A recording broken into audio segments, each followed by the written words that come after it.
So, the Eucharist, the service. Our service is a drama. Now that's probably an odd thing to say, the service is a drama, but I passionately believe that what we do here is the greatest drama that a human being can enact. Here in this service of Holy Communion, or the Eucharist, or the sacrifice of the Mass, and through the liturgy, the work that we do, we tell the story of God's saving work in Jesus Christ, and we come to be renewed and to be strengthened by him. The Eucharist is a drama. It is theatre.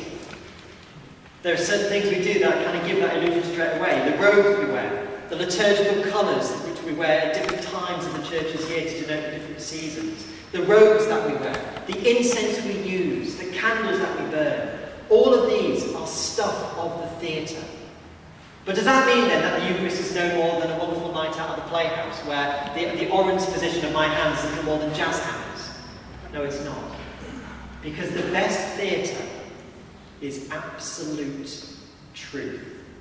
When we go to theatre and we see a play, we are so caught up in that moment that we forget we're seeing actors on stage prancing around. And suddenly we're swept up in the believability of King Lear on the blasted heath, or Macbeth's descent into paranoid madness. Now, there are some actors that we can't get beyond. Think of people like Hugh Grant, who no matter how good he is, no matter what role he's in, it's always bumbling Hugh Grant. But actually, the best theatre is when we stop seeing the actor or the performer, and we completely are one with the truth of that narrative. And that's what this Eucharist is. This is the true story of God's saving work in Jesus Christ. And it is real.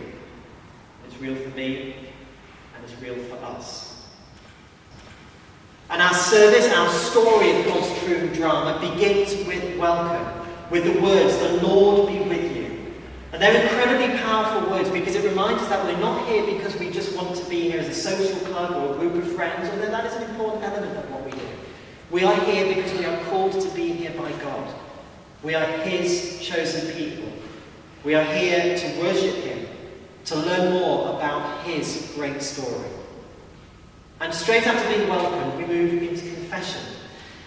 St. Augustine once said that the church is not a museum of saints, it is a hospital of sinners. At our baptisms, a promise was made of turning away from darkness, of repenting and turning more and more to Christ. And we continue to mess up, we continue to sin. And throughout our lives, we will need to repent and return to God.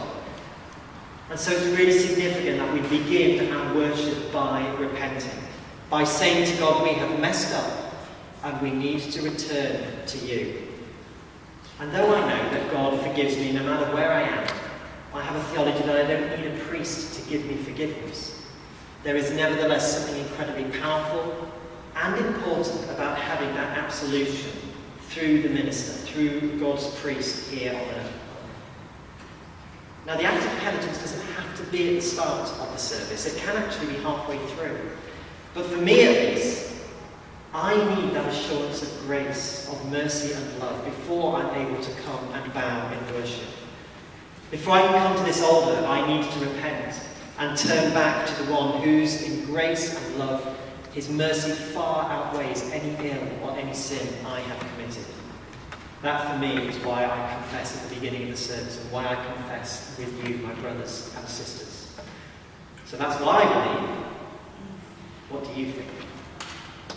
Let's stand for our prayer of confession.